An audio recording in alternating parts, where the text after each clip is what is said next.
keynote address. The stage is yours, ma'am, for the keynote address. Everybody has got something to learn, something to share with each other, and only if you wear an attitude for learning, then definitely you get to learn anything, right? On that note, I think I should be able to deliver few things that you will be able to take away from this particular session and probably will be able to implement them in your classrooms. So classrooms, we were talking about, yesterday we started the session with financial literacy.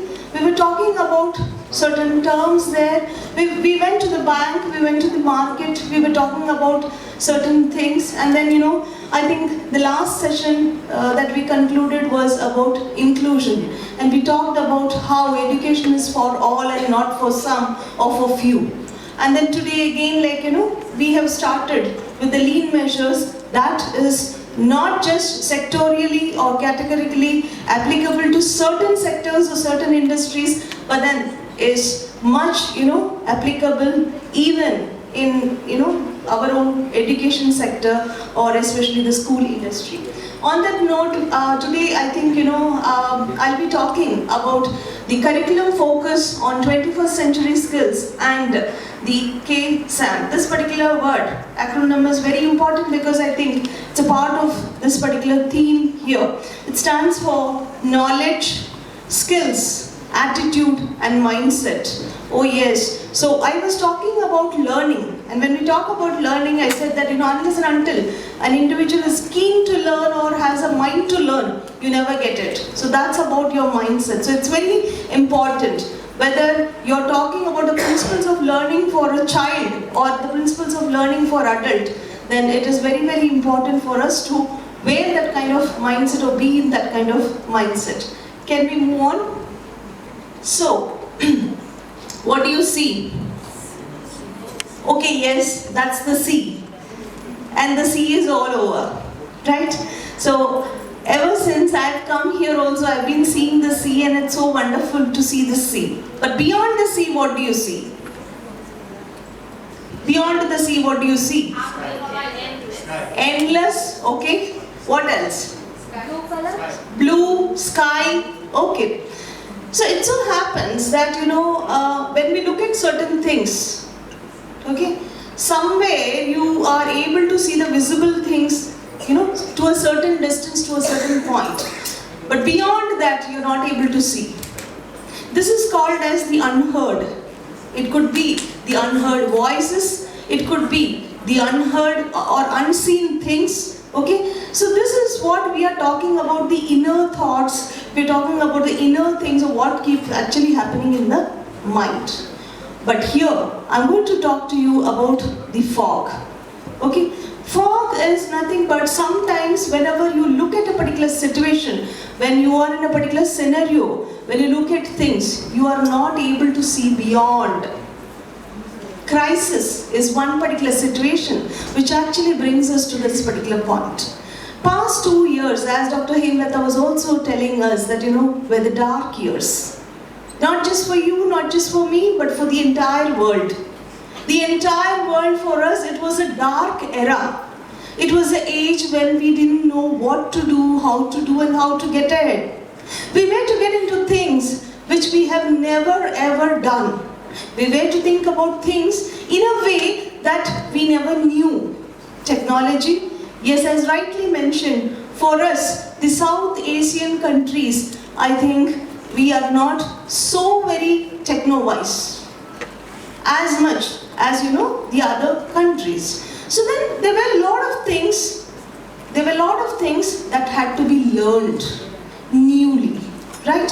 So I'll start off with a very small story here. So then there was one sea this way, and then there was one lady who was very, very passionate. She was very passionate about swimming. She was a swimmer. She tried swimming, she learned swimming, and one day she thought she must do something which others have not done. On this agenda, Florence Chadwick actually started her swimming, okay? And this was in the English Channel. And she swam and swam and swam, and she reached, and finally, there were sharks, there were whales coming, okay, they were biting her, then there was frostbite, and it was very cold. She was not able to take that cold. Her skin was not able to bear anymore. She was like totally, it was in a very bad shape. There was a boat with her, at a little distance, which was followed. Her parents were there, and there were some guards in the boat, just in case something happens, and to stand there for rescue. And she swam and swam and swam, and she went, and then finally she thought, no, I don't see anything beyond. I can't do it. I just can't do it. And at that point, she just gave up. She gave up, she stepped into the boat, and the boat came back, okay, to the shore. When she stepped into the boat, and she was crying so badly because she had this kind of sense of not achieving something. We often talk about sense of achieving something, but what does the sense of not achieving something feel like? She was in that particular field, and she cried. She hugged her mom and bitterly cried, and she said, I have failed. I have failed in my attempt. But then, very surprisingly, she was very surprised to learn that she was just half a mile from the target, from the shore, and that at that point she had given up. So then, this particular thing that, oh, I was just there. I was just there. But then I was seeing, there was fog around. I could not see it. My target was actually not visible. Oh my, I have not actually done the right thing. I should have tried a little more, just a little more. Yes, this gave that kind of intrinsic motivation for her to push herself more. Now she gathered courage and she did it next again. Again, this time she swam in less than, she has taken, time less than what she had done in the first attempt, and she becomes the first lady to actually, swim across the English Channel. Can we move on? So, that's the story of, Florence Chadwick. So, that's she, okay, after she is won. So what do you understand from this story? Story is nice, okay, but then what do you understand from this particular story? Never give up is one. To be goal-oriented is the most important thing. Come whatever. There could be challenges, there could be tough times, and believe the tough times don't last. Every problem, every single problem in this world has got a solution. It comes with a solution. Now it is up to you to search, to check, and to do whatever, left, right, top, center. You learn, you unlearn, you do whatever you want. Or find a solution. Or find a solution that suits you. Not all solutions are suitable for all the, problems and not all the cases. Case to case it would differ. It's not like, the doctor writing RX, okay, this medicine, this one medicine will suffice the whole thing. So, that's how it is. So what do we see? We see that the world is ever changing. There's so much of uncertainty all around. Right? With a changing world, you also need to have a change in your mindset. You need to have, different kind of skills. Survival skills, with which you can move further and without which you won't be able to create a new world. Can we move on? So, if that is the case, then what are we looking at? We are looking at, yesterday when the Honorable Education Minister was speaking, he spoke about IR4. That is nothing but your Industrial Revolution 4. We are in that era. Already, with the entry of 2019, we have seen the gig economy. We have seen that there are many takers of small jobs. One individual is not sticking to one particular job. One individual is not working just in one place. Before that, how was it? We had certain skills, and with that we stepped into one job. That's secure. I'm very happy with that. But then, what happens in the gig economy is you have gig resources, okay, you have gig jobs. Also, the kind of skills and competencies now that you require to handle yourself will have to change. There are newer jobs. I have seen that there are Uber Eats. Earlier, how was it? You want to have something outside, you will have to step out, go to a restaurant, and then only you can have. Today, sitting in one place, you can also order your food. Same with your transport, right? See, these are some simple examples, and if that is the case, there are people who are working for it. So during Corona, many of them have lost their jobs also. So what happened? People started looking at some other jobs, okay? And whatever is capable, whatever I am capable of, I am doing. That's perfectly fine. I have this many hours and then I can do multiple jobs. That means the future of work is changed. This goes to say that the future skills and competencies that are required in the world has also changed. Okay, does it mean that technology is totally taken over? No. Technology definitely is a player. Technology definitely plays a key role. But it does not mean that the human skills are not necessary. There's a cusp of the human skills as well as the digital skills which are needed precisely. But now there would be layering. Whatever, technology, whatever can be done by technology, that, will be given to the machine. There would be higher order skills which are required, or there would be certain jobs which must be done manually, that would be taken away by man. So this is how the man and machine combination is going to work, which means the entire skill matrix, or then this kind of skills that children need to have, will be different. So what is it? Out of the entire, the World Economic Forum report, which was published in October 2020, and now recently, in 22, again the World Economic Forum has happened, right?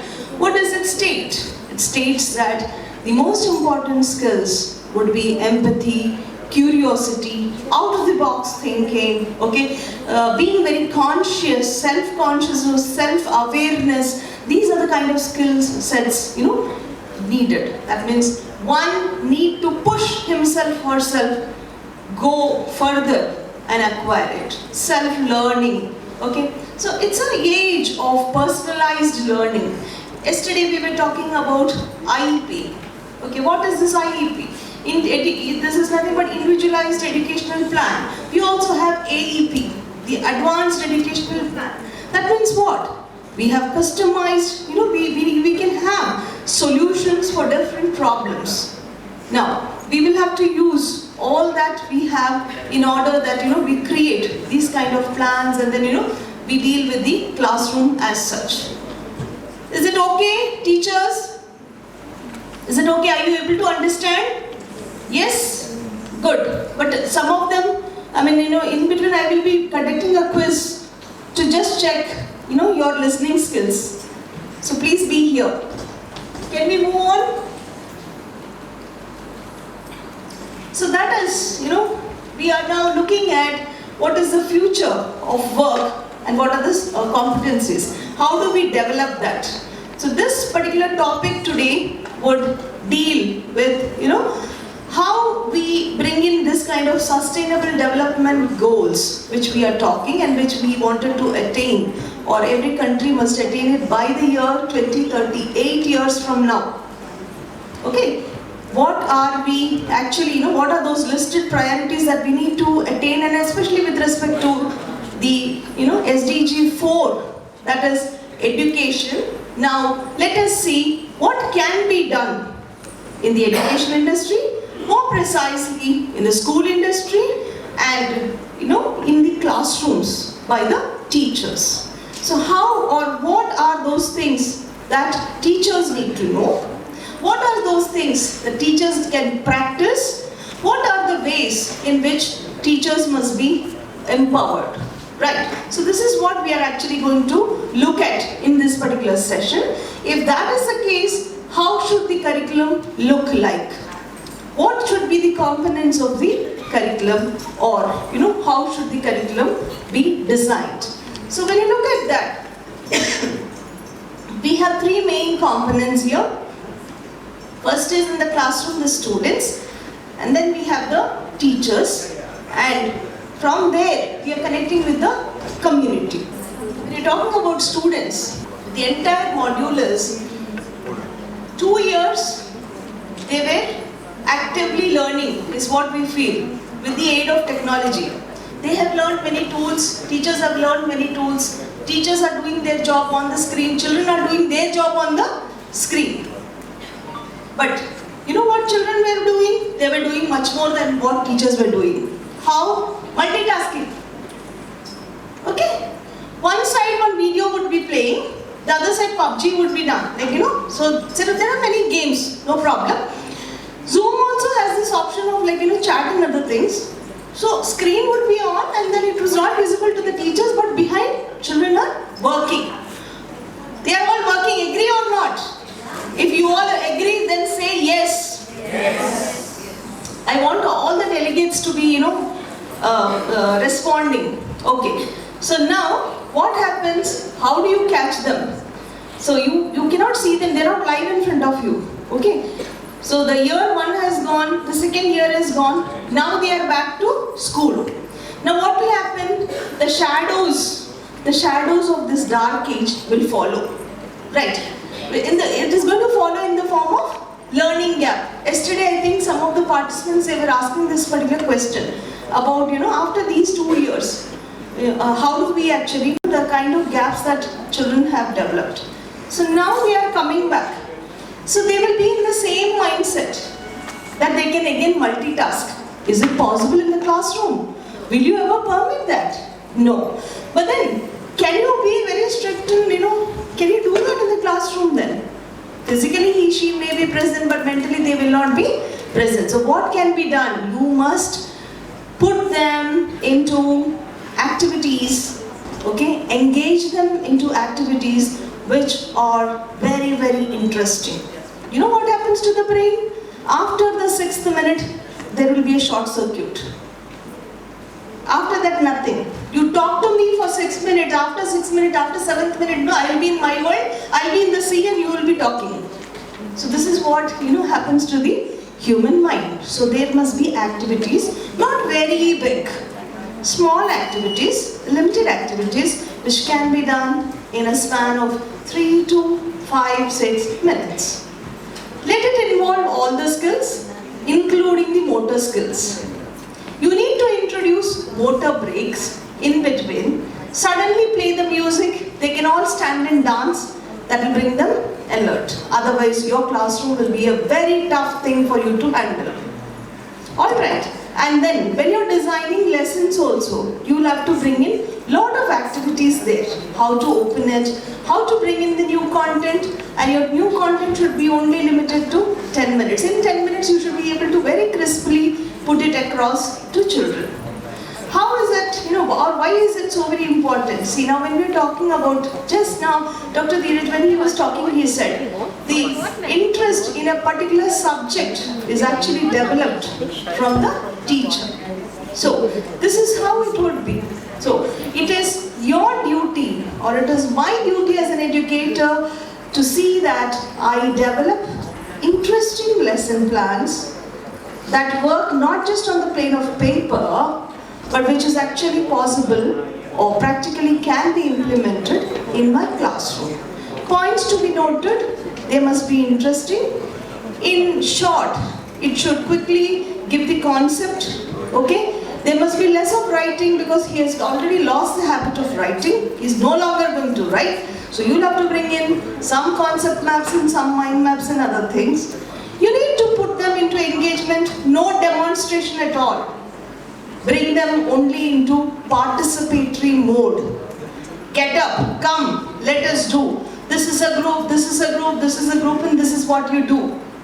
Now the problem comes. We have lot of lessons we have a particular syllabus, there are entities that we need to complete. How do we do that? Multiple groups should be doing multiple tasks. Alright? And then every group should be coming forward to share their thoughts. Let them become communicative, because you are talking about overall skill development. It is not just the core subject competency that you are looking at to develop with children. Right? So we'll see how and what are those elements that we need to look at. So when you look at the entire thing, why this should be this way is because as educators, you're all looking at learning to lead. You are all leaders. Yesterday all of you said that you are all leaders, right?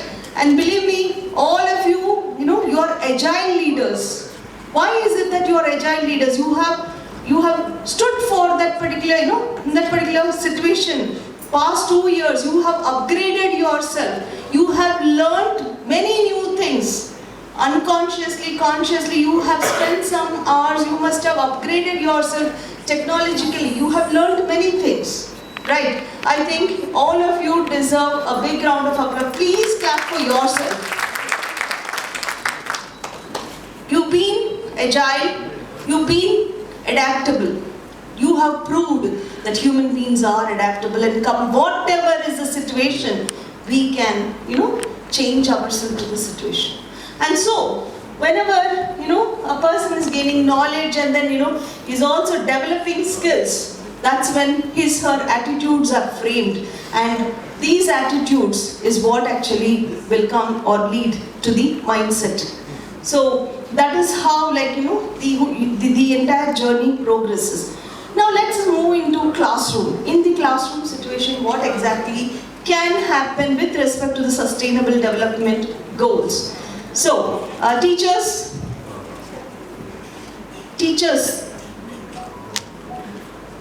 yeah. So, now you have, some particular challenge, or we call it as a problem statement. So there are many problems, right? In a day-to-day life, there are many problems. Start your lesson with the daily problem statements analysis. These problems, you will have to get it from children. You please tell me, what is the most important problem now? Whatever comes to your mind. And then, it need not be only with respect to, your particular subject. It can be anything. Yeah. Any problem that you have come across. What is the problem? One of you tell me some problem which you have identified. Any problem? Shortage of fuel? Shortage of fuel is a problem? Is it a challenge? Yes or no? Yes. Yes. So that is a problem. So like this, when you ask children to come up with problem, they will come with a list of problems. That would be the challenge. The problem becomes the challenge. Based on this particular challenge, you're going to, as a teacher, chart certain action plans. Now, you ask them, what are the possible solutions? What could be the probable solutions for, this particular, to solve this particular problem, that is shortage of fuel. What are the solutions? So there would be multiple things which are brought in, isn't it? Now you see, how can you give it to children as a project? How will you give it as a project? You will have to give 3 inquiry questions there, okay? As in, where they can research. Today, there is no dearth for information. The www is all theirs, okay? They can find enough information from the net, they can find enough information from any website. So then, another thing you can do is, you can make small pockets of information and you can distribute that to children. Different groups you can give. Fuel sources, okay? What happens, in war, or how is it that, what could be the problems that are faced when there is fuel shortage to one group.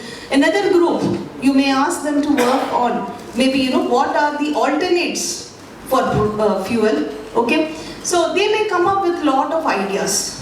They will come up with lot of ideas. That will become your action plan, and you will give it as a separate project to all the groups. Okay. Each project, what you have to remember is, see that it is shared among all. You will not be sharing. You will only be in the class to facilitate the class and see that you ask children to act and present it to others. This way what will happen? Sharing of knowledge will happen. There would be a lot of peer learning that is happening in the classroom. There are certain things which we can depend on technology that you please do not carry out in the classroom. That you can give it, to work in the lab, or maybe, in the library, or maybe, something towards the weekend or at home. That you can give it. But whatever collaborative work is there, that can be given in the classroom, where they present themselves and where they are coming at the solution. So each group get to learn from each other. From there, there would be short-term goals and long-term goals which are decided by the teacher and will be put up. Among the long-term goal could be something like, what can the school do to address this particular problem? Okay. In the short-term goal will be, you bring in parents and others also into the community. Teachers are there, students are there, even, the neighborhood, wherever the school vicinity is there. So there can be questionnaires, there can be survey papers, etc. and then go to people visit. So this way what will happen? Your children, your students, they are developing the core competencies to develop, that are needed to, solve a particular problem or a particular challenge. So that will become target 1, target 2, target 3, that is milestone 1. One problem. What are the different sources of, what do you call it as fuel, etc. that they have found out. Now, how do you arrest? Can we pool vehicles, or can something else be done? Third one will be, there could be some kind of innovation which is coming out. Maybe your children will develop some other substance that actually can be used instead of fuel. Or there could be multiple other, substances which has, the same properties, or which can actually be used for running vehicles or, using it. So here comes the innovation part of it. So you are creating innovators who will definitely have an empathy for the society, not the sympathy.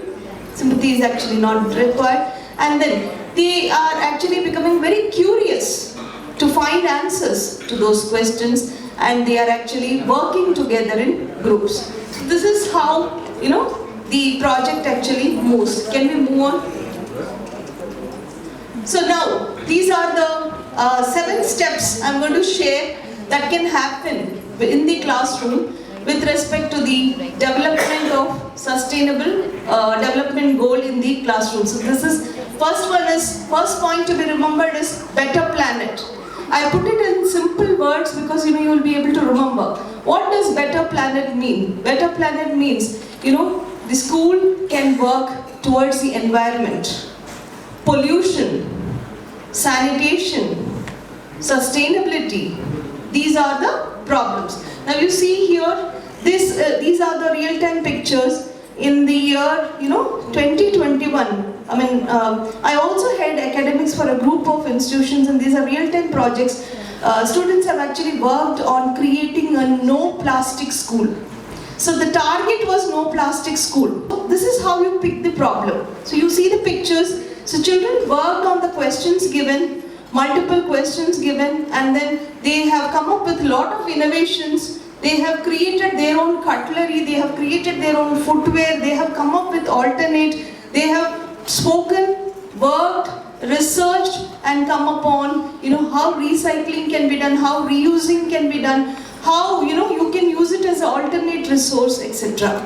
Right. So these are the pictures. Then finally, they are presenting it to a larger crowd. And in that, we can have someone even from the government or other bodies, even experts can come in, scientists can come in. And there were 21 paper presenters here who had written their abstracts. And this was held on the National Science Day, which was on the 28th of February in, at Hyderabad, in India, because we have National Science Day as 28th of Feb. On that particular event, this was actually conducted. And some of them have developed the prototypes of their models. And then they will be doing the idea pitching and they will be invested upon. Okay, so they may start up with go with the startup, a startup company. These are all, 10, 11, 12, 13, 14, 15, 16-year-olds, as young as they are. Okay, next. So this is as a part of it, other than that, earth hour, because resources, we say, resources will be depleted if you overuse it. So now, in order that you cut, we also follow the earth hour, that is a particular time in which everything, we don't use or we don't consume any of the, what do you call it as, any of the gadgets or any of the resources as in, electricity or nothing. So we follow that. So these are, you follow that particular time, and that is a simple way in which, you're bringing in awareness, you're educating children about, sustainability and the sustainable development goal. These are the smaller ways in which that actually happens in the classroom. Next, this is the second, point that you need to note. That is, the second thing is good human. Every individual, finally, man is a part of the society, and he need to definitely become a contribution or an asset.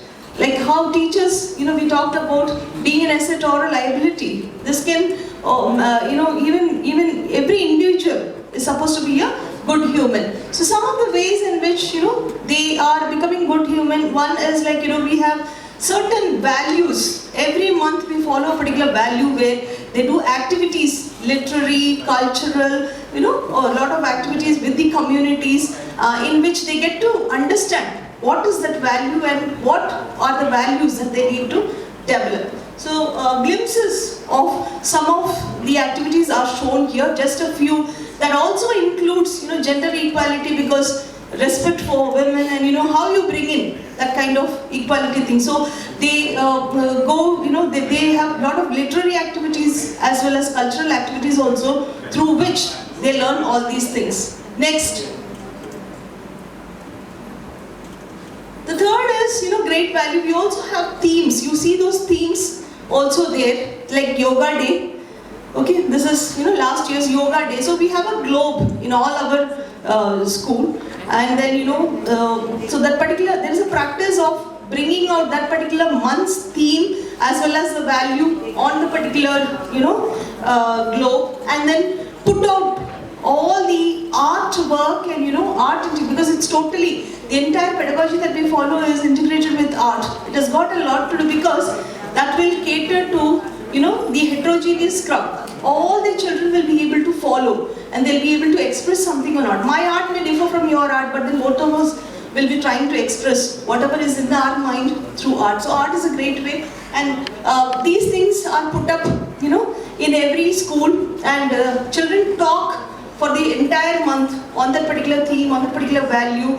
They do a lot of things on that, and that's how, we bring in these great values. Next. So this is also just a glimpse of the same, values and themes, coming up with the themes. So that's how, the schools, look like. Next.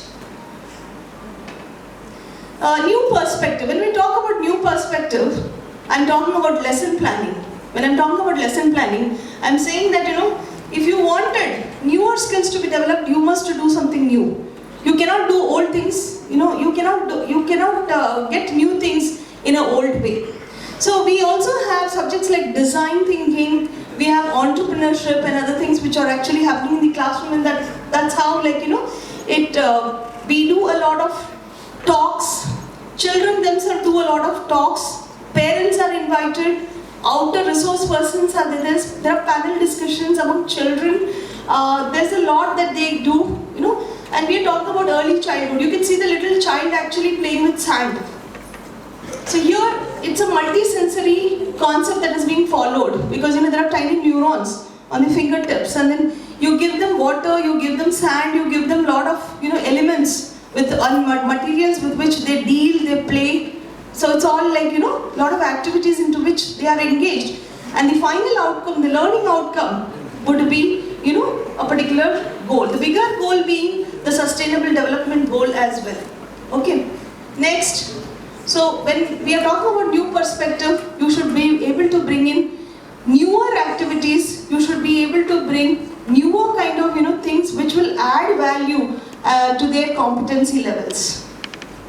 Extended resources. Extended resources again is like when you're talking about these subjects, like when you're talking about design thinking, or when you're talking about having a competition of design thinking, or you're having an idea pitch, okay, or you're talking about a business pitch or something, these are not a part of the core curriculum, but it will form extended resources, and these will pay way to developing the competencies in a bigger way, because the kind of confidence that children will have after getting into such projects would be something different. Next.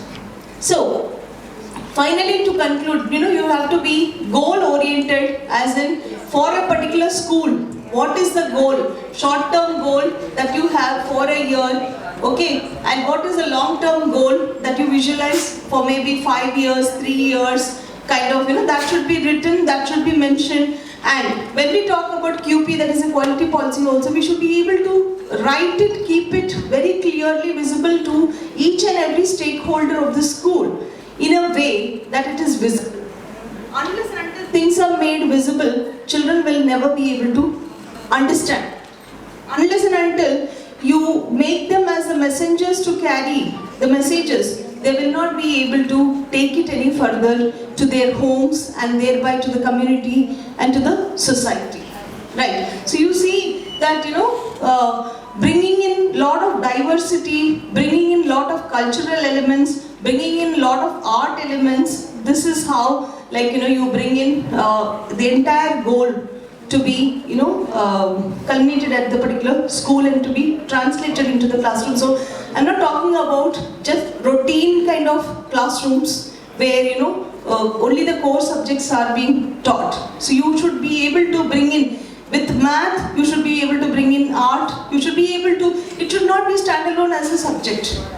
There should be a bit of history there should be a bit of, what do you call it as the other language also, and then even vernacular language can be a part of the particular project. So that is actually not a problem. So that's how it should be. But then whatever is the particular goal which is set, the short-term goal, everybody must be on to that. Next.